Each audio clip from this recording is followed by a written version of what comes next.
everybody. Good evening. How is everybody doing today? Happy Friday to you. Yes, happy Friday. We are back with another topic. Absolutely. And this is video number 20 for us. All right. Minister Joe Stevens, Coach Irene, and this is Let's Talk with the Stevens. All right, so the topic for today is generational differences. We were asked to talk about generational differences, and that's what we're about to do. It's a good one. So it is? Mm-hmm. It is. So we're going to do, as we always do, talk about it from a personal standpoint. I don't know if we're going to get that personal with this one.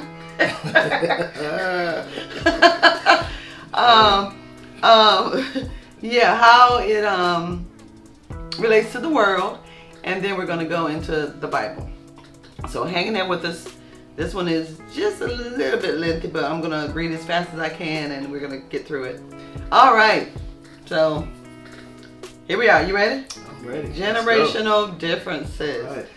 All right. So generational differences refers to the distinct variations in values, behaviors, and communication styles between age groups, often shaped by the major historical, economic, and technological events in their formative years.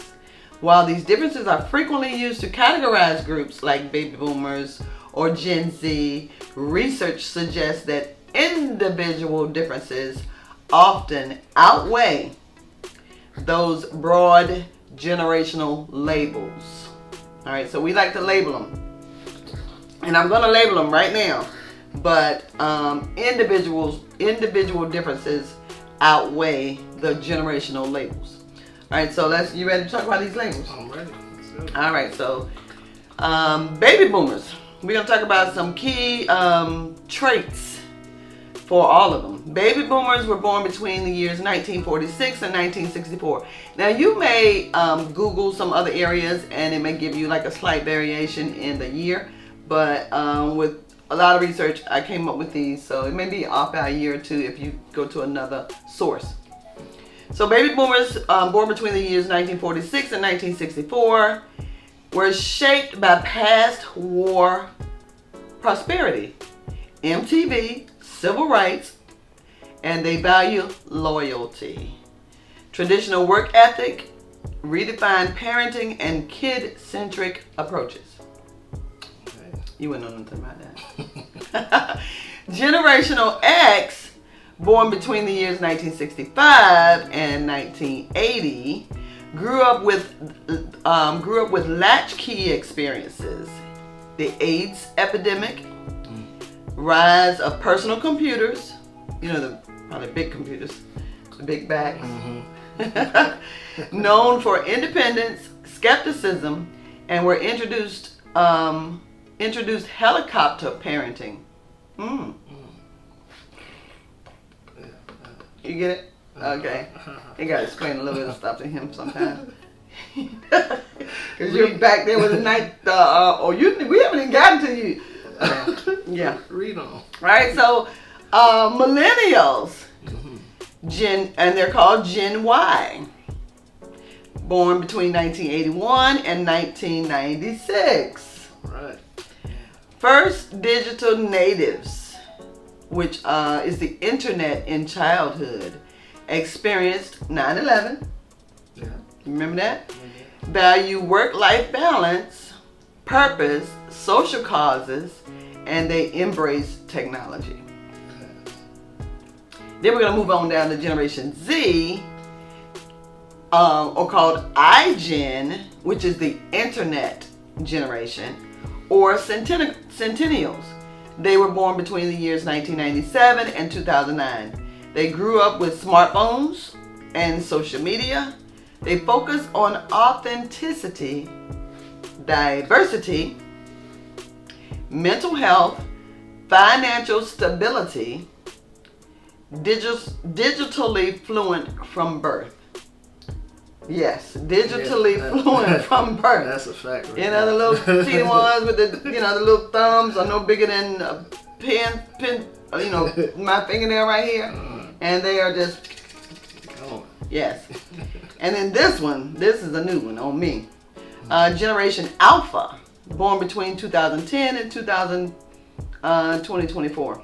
This is where the grandbaby is. First, truly global tech immersed generation. Children of millennials, shaped by pervasive, which is like widespread, pervasive mean widespread, pervasive tech. The seamless integration of intelligent connected devices into everyday objects and environments. All right. So let's talk about some differences. Some examples here. When it comes to these Generation Alpha people, smart home. They grew up with the smart home and IoT things like connected appliances, lighting, and thermostats that adjust automatically. Healthcare, wearable sensors that monitor patient vital signs, like a heart monitor or something, or track gait and mobility for dementia care. For urban infrastructure, smart traffic lights, surveillance and environmental monitoring sensors, wearable tech, smartwatches, and trackers that monitor health data and user location. And when it comes to industrial and retail, automated supply chain tracking, RFID systems, and smart retail shelving. So some key you want to add anything? No. Where are you up here? Huh? I'm way up there. We're not gonna talk about where I'm at. You might be way up there. I'm like way up there too. Yeah. I don't know which direction, but I'm in there somewhere. Okay. So some key areas of differences. Communication style. Big difference. Older generations often prefer formal, face-to-face or phone interactions, while younger cohorts gravitate toward instant messaging, social media, and digital platforms. Some workplace values. Boomers and Gen X. The boomers are 1946 to 1964, and the Gen X will be 1965 to 1980. Often view work as a duty or a path to stability, where millennials, and the millennials again is 1981 to 1996. The millennials and the Gen Z again is 1997 to 2009. Increasingly seek view work as a increasingly seek meaningful work that aligns with their personal values and social impact. Okay. And as far as technological literacy, successive generations have experienced faster technological technological shifts, with Gen Z and Alpha growing up in the world where constant connectivity is the norm. So the social outlook. Younger generations typically show higher levels of concern for social justice, environmental issues, and individual mental health compared to their predecessors. I must be an old soul. You are an old soul. I mean, I like technology, but some of that stuff, like the AI stuff that's coming out, I don't all the way trust it all the way. I don't trust it either, but I use it. I use it a lot. Chat GPT and all that. Chat GPT has become my best friend. So you come second. Oh God, Chat GPT, and then you, yeah. Ain't that messy? It is, but it's all right. So some important nuances. Experts warn that relying too heavily on generational labels, which we talked about at the beginning, can reinforce ageist stereotypes. There's enough stereotypes in this world without us stereotyping against, generations. Right. Right? Yeah. For example, the common trope of lazy millennials or tech illiterate boomers is often more about age-related life stages than permanent generational traits. Leading organizations now focus on bridging the gap, which is what they should have been doing all along, through intergenerational mentoring and flexible management that treats employees as individuals rather than cohorts. And cohorts is just a group of people sharing a common characteristic or a common experience or common traits, or even like such as age, right? Because everybody's not the same. So in the workplace, managing multiple generations effectively requires shifting from generational stereotypes, and not just in the workplace, but everywhere, to a human-centered approach that addresses universal needs like flexibility, psychological safety, and growth. So I'll say that again. Managing multiple generations effectively requires shifting from generational stereotypes to a human-centered approach. And that's with everything. We are all human. It doesn't matter where we come from, what color our skin is, what religion we are. We're all humans. We all bleed the same way. We all put our clothes on the same way. There is nobody that is better than the next person. I agree.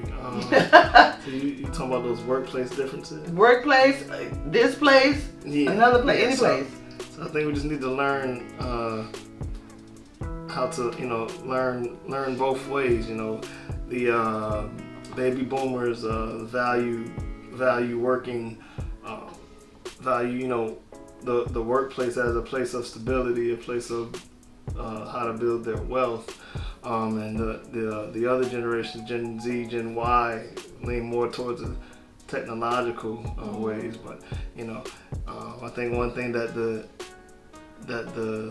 Gen Ys and Gen Zs has to remember that with all this technology, all the software and hardware, you still need people to build the hardware so that you can run.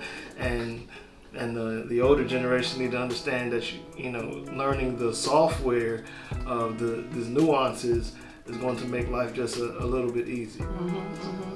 And you find that in the workplace, and I can speak about the shipyard, because you got a lot of veterans, or they would be called the baby boomers. Well, even before the baby boomers, some of them that are still there working. But baby boomers, if you're still there, you're the veteran. You know what to do in your job. You got it. You can do it, without even looking at what you're doing. Right. And when you have those younger people coming in off the street, and they have this tech savviness about them, or they have this book smart about them, somewhere it has to come together in the middle. Correct. You can't just say this is how we do it, and we're not gonna integrate any of this new stuff that you're doing into the fold, because you have to. Otherwise, those younger people are going to be sitting there, just like, well, what am I here for? Yeah, I mean, especially in jobs like in the government, there's training and different things where not only you have to do the physical part of the job, but there's mandatory training that has to take place on the computer. So you have to know how to be fluent with the technology, as well as able to do the job with your hands. Exactly. Yeah. So All right. So workplace management strategies. Some strategies here. So reciprocal mentoring, some ways to do it is to pair senior employees with younger staff to exchange deep strategic context for digital fluency and fresh perspectives. That's pretty much what we were just talking about. Yes, exactly. Flexible work models design flexibility around life stages rather than age. For example, Gen X may need flexibility for caregiving, while Gen Z may prioritize it for mental well-being. Communication norms establish clear, shared guidelines for which channels, e.g., Slack, email, in person, to use for specific tasks to reduce friction across varying preferences. Now I know years ago you couldn't text the supervisor and say I'm not coming in today. Right. You had to pick up that phone and say, I'm sick today, I can't come in. Right? Now it's just like, I won't be at work today. Put me on whatever kind of leave. Right. Yeah. That was never heard of before. Messages all the time. So you experience that where you get that? You get those? Absolutely. And what do you say to them when they text in? Okay. You say okay, right? What else can you say? What else can you say? So there is a difference nowadays. And then personalized feedback. Tailor performance reviews to individual needs.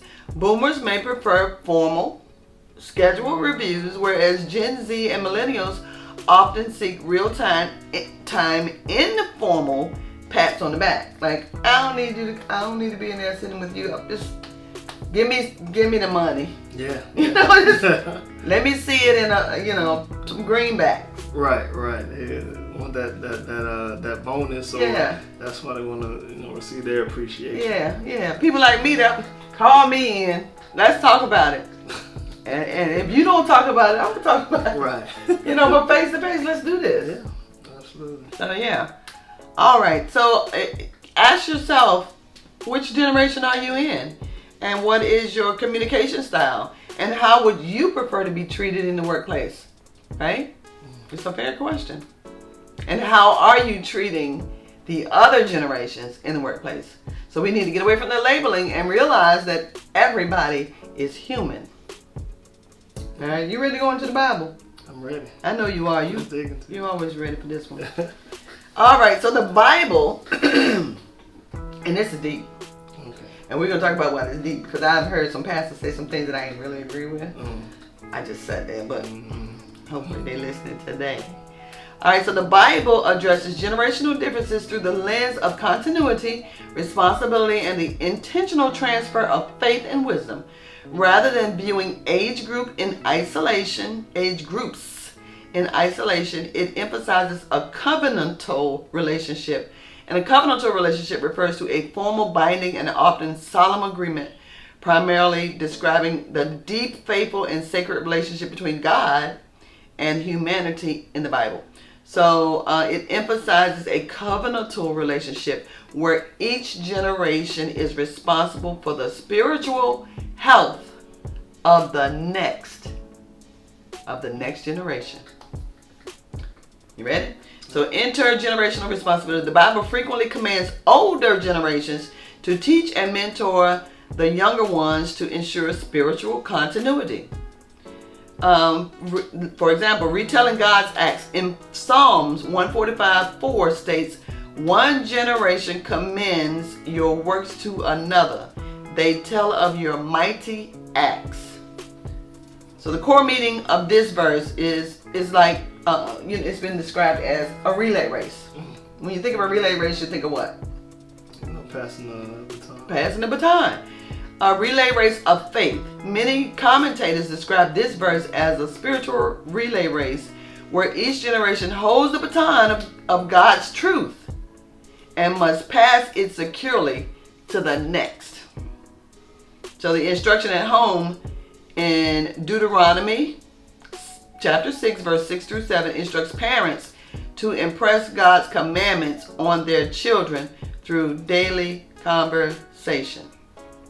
Let me just read Deuteronomy 6 through 7 from the Bible real quick then. "And these words which I command you today shall be in your heart." Verse 7. "You shall teach them diligently to your children, and shall talk to them when you sit in your house, when you walk by the way, when you lie down, and when you rise up." So talking about the different generations and passing the baton and in relevance to the Bible and to the church, oftentimes in churches, congregations are stifled because we have senior saints who may be holding on to that baton a little too long, and sometimes we oftentimes want to even as human beings we want to stay relevant. We want to stay in the limelight. We want to stay in the conversation. So one thing we don't do is we don't train the next generation, and And 30, 40, 50 years later, we're still at the forefront, at the helm, and by that time we should have been training the next generation or generations and passing on the baton, so that the life of the church, the life of the congregation, the life of the organization doesn't die. And we see that across many congregations, many churches today. You see, it may seem like a dying congregation because the children, your children, and your children's children haven't been involved or been engaged or even introduced to the powers to be, or to what it takes to continue on the organization. Yeah. He was being nice. He was saying that some people in these positions, I've been in the positions for 50, 60 years. You're no longer doing relevant things, and you didn't train anybody under you, so it's a dying church, right? Yeah. Everybody up here 60, 70, 80, 90 years old. There's nothing in the middle that's been trained. And then, those middle ones have had babies that are this small. They're really young. So it's just, you got the really, really young people, and then you got the really, really older people. Let me say older. Yeah, so there's that. Oftentimes, you'll see it in church, there's definitely a multiple generational gap taking place. And so without that middle ground, without that middle group or middle groups to carry on the church, or even train the little ones, the life of the church is because maybe when you're a little older, you can teach them. I must say we can teach them what we know, and it's some good stuff that we know, but we can't teach them that new stuff that they should be knowing. Right. So pass the torch. All right, so you ready? And before we move on, and also, passing the torch doesn't mean you're putting out your own light. Right. Ooh. You keep putting them in there. Go ahead. Passing the torch doesn't mean you're putting out your own light. So you can shine. You can still be a contributing flame to the fire, but you don't always have to be the you don't always have to be the fire that's moving forward and burning new ground. You can be the contributing flame to the continuous fire. Right. And if you're an humble person, I don't care if you were the fire. Recognition is not what you're looking for. You're trying to do, the work of the Lord. Yes, absolutely. Right. So it's all right for me to be in the background. I love it. All right. So intentional meeting, intentional mentoring. Now I'm coming from the New Testament. In Titus, chapter 2, verses 3 through 5, provides a specific model where older men and women are to train their younger generation in godly living. So Titus 2, 3 through 5, NIV version, likewise, teach the older women to be reverent in the way they live, not to be slanderers or addicted to much wine. They don't be getting drunk, ladies. But to teach what is good. Then, in verse 4, then they can urge the younger women to love their husbands and love their children. Verse 5, to be self-controlled and pure. Let me say it again. Self-controlled and pure. And a lot of us weren't self-controlled or pure, okay? And I said us because that would include myself. To be busy at home, to be kind, and to be subject to their husbands, so that no one will malign the word of God. So malign actually means, in the Bible, to malign means to speak harmful untruths, slander, or defame someone with malicious intent to damage their reputation. Okay. We kind of damage our own reputations with the things that we do all the time. So when people talk about it, then we want to put malign on it. We did it to ourselves, right? Yeah. But that was life. And that is life. It's going to continue to be life. So, just ask for forgiveness. Keep it moving. Don't do it again if you ask for forgiveness. All right. Did you want to say anything about that? All right, we can go on. So, individual versus corporate responsibilities. Scripture navigates the tension between the lasting impact of a family's legacy and individual accountability. Now, this is the part where it gets a little bit sticky. Check it out. Generational consequences. Generational consequences. Verses like Exodus 20, verse 5 mention visiting the iniquity of the fathers on the children to the third and fourth generation, which many scholars interpret as the natural ripple effects of sin within a family. We're going to keep going. So Exodus 20, verse 5, King James Version. Thou shalt not bow down thyself to them, nor serve them. For I, the Lord thy God, am a jealous God, visiting the iniquity of the fathers upon the children unto the third and fourth generation of them that hate me. Now that's important to remember, because I'm gonna put it all together for you. So what does that mean? What does what I just read mean? What does it mean? Yeah, I'm gonna tell you what it means. So in Exodus again, 25, this is part of the second commandment within the 10 commandments, forbidding idolatry. Exodus 20 and 5. Exodus 20, what I say? 20, you said 25. 20, verse 5. Is part of the second commandment within the 10 commandments, forbidding idolatry. And idolatry is the worship of idols and the worship of other gods. It highlights God's demand for exclusive devotion, describing himself as a jealous God who punishes the iniquity of parents upon children to the third and fourth generation of those who reject him. That's important to remember too. Next part, individual accountability. The prophet Ezekiel clarified that children are not punished for their parents' specific sins. The child will not share the guilt of the parent. The righteous of the righteous will be credited to them. And in the English Standard Version, Ezekiel reads 18, verse 20, the soul who sins will die. The soul who sins will die. Not because you're the parent or you're the child, but the soul, whoever it is, you're going to die. The son shall not suffer for the iniquity of the father, nor the father suffer for the iniquity of the son. The righteous of the righteous shall be upon himself, and the wicked of the wicked shall be upon himself.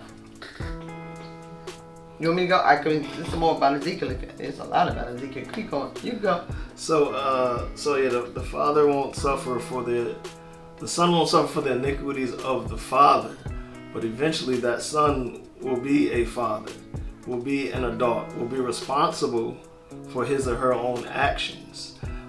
So what happens is, if the father or the mother or those who have came before them haven't taught them how to learn from haven't taught the children how to learn from the mistakes that they've made, haven't shown them the lessons that they've learned from the mistakes, then the children continue on to make the same mistakes.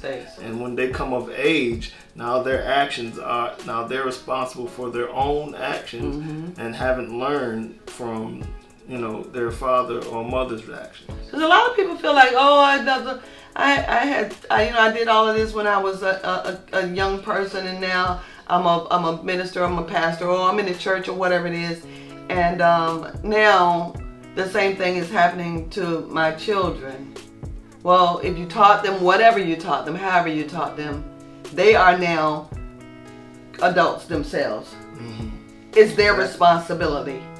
Okay? It is now their responsibility. They're going to be held accountable for it. So a little bit more breakdown of Ezekiel 18:20. Individual responsibility. God rejects the notion of inherited guilt or collective punishment for ancestral sins. There it is right there. The penalty for sin. The person who commits sin is the one who will face spiritual death. Yeah. Personal righteousness. One's own righteous acts are credited to themselves, not to their parents or children. And in context, the verse addresses the Israelites.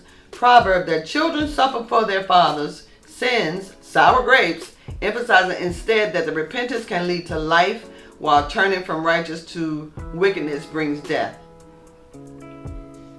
Right. You get it? Yeah, and like you just read just before that one, one's own righteous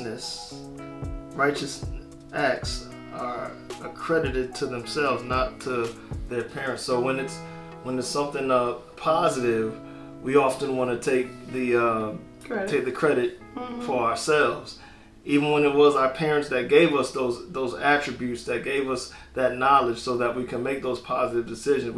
We'll take that credit. But when we're doing something wrong, then it's been in my family for generations. Yeah. This is what we do. Well, they didn't teach me any better. It's my parents' fault.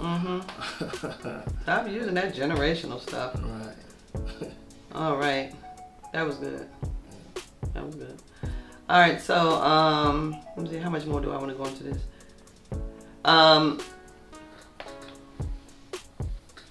The perceived contradiction. So again, in Ezekiel 18:20, which states that the son shall not suffer for the iniquity of the father, appears to contradict several passages where God visits the iniquity of the fathers on the children. These instances include Exodus 20:5, Exodus 34:7, Numbers 14:18, and Deuteronomy 5:9. You can go read those. Key details regarding this apparent contradiction include, so in a contextual distinction, the Exodus 20 verse 5 passage specifically mentions visiting iniquity upon children of those who hate me, suggesting it refers to children who continue in their parents' sinful ways rather than inheriting guilt. You get it? I get it. You get it? All right. Temporal shift in Ezekiel 18:20 emphasizes individual responsibility. There's an individual again, while Exodus, remember I said Exodus 34:7, focuses on the natural consequences of generational sin. And in additional references, Deuteronomy 24:16 aligns with Ezekiel by stating that individuals should not be put to death for their children's sins. And then in Jeremiah 31:29-30 also addresses the concepts of individuals bearing their own, not their fathers. So again, there is some contradiction when it comes to this. Yeah. Right? There is. And you hear preachers preach about it, Yeah, so I think to add some clarity, so speaking for those scriptures, that speak on the children suffering for the fathers or parents' iniquity, it's speaking to more so to younger children. So obviously, if you're an adult, you have children, whatever you do is going to affect your children. If you go out and rob a bank and get caught and go to jail, the life of your children is going to change from your actions, because you're going to be in jail, you're going to be in prison. So that I think it speaks more to that context on those scriptures when it says that. However, children, when you grow up, again, your life is yours. You are responsible.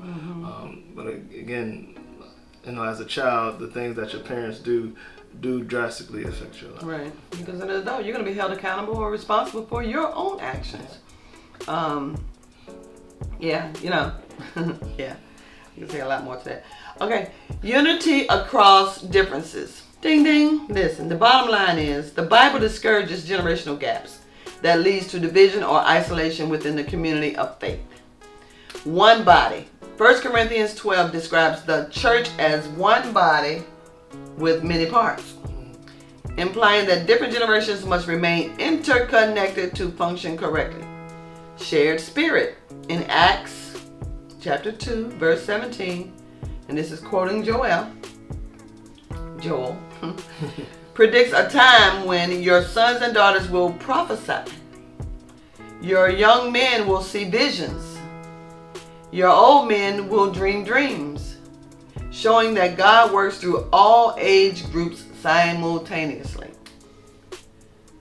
Perspective and different perspectives on time and change. The passing of generations, and this is in Ecclesiastes chapter 1, verse 4, notes the transient nature of life. Generations come and generations go, but the earth remains forever. Eternal truth. While cultural trends change, the Bible asserts that the counsel of the Lord stands forever, the plans of his heart to all generations. And that's in Psalm 33:11. So are there generational differences? Yes. Of course there are. Yes.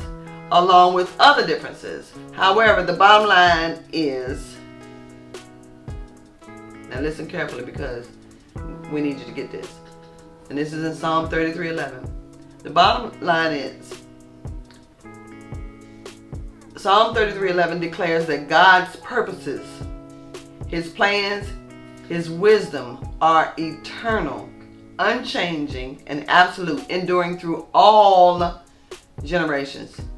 In contrast to temporary human schemes, God's sovereign, firm intentions cannot be shaken or thwarted, providing security and comfort that his will ultimately prevails. I'm going to keep going. I got a little bit more. Yeah, I do. Just a little bit more. So the key meaning of Psalms 33:11 that I just read: eternal stability. God's counsel stands, and thoughts, which is the plans of his heart, remain constant through time, unaffected by crisis or changing circumstances. The sovereign authority part of it: human plans are often temporary and can be frustrated, but God's, which are based in his perfect wisdom, will surely come to pass. When it comes to comfort and trust, if you need some trust and some comfort, this verse is a source of peace. So again, Psalm 33:11. This verse is a source of peace, urging believers to rely on God's enduring long-term plans rather than worldly power schemes. And generational consistency: God's plans are not just for one moment, but remain valid and active for all generations. Wow. You got anything to say? Yes. So God, God wants all generations to work together. He's not interested in showing more favor towards one age than another. God's not interested in your generation. He's interested in your motivation and your dedication to carry out his will. Yeah. So whatever generation you're in, know that God holds you accountable for your actions. Yes. You're gonna, it's not what your parents did. It's not what your parents' did. It's what you're doing right now. It's how you're living. It's how you're treating your neighbor. It's how you carry yourself that matters to God.